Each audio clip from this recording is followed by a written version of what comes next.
Многу економии во светот влегоа во трендот на заштита на животната средина, но многу остануваат надвор од него, се уште фокусирани на потрошувачка, покажа нова студија. Тоа мора да се промени, вели Крис Флавин, председател на World Watch Institute во Вашингтон. The world has made enormous progress. Светот направи огромен напредок во промена на политиката, инвестирајќи во нова технологија и воопшто кревајќи ја свеста за проблемите на животната средина. Но ние мислиме дека недостига голем дел – трансформацијата на човечката култура од потрошувачка кон одржливост.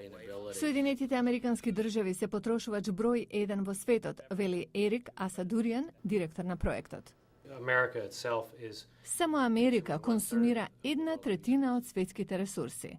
Тој вели дека промените мора да дојдат преку медиумите, образованието и владата. Некои од нив веќе се одвиваат. Во текот на годината, кога Мишел Обама промовираше зеленчукови градини, семињата во продавниците беа распродадени. И холивудските филмови, како Аватар, додаваат на создавањето поинакво гледање на средината. Флавин вели дека бизнисите исто така имаат позитивно влијание, како огромниот Walmart, например. Од една страна, целиот бизнес модел на Walmart е заснуван на потрошувачка.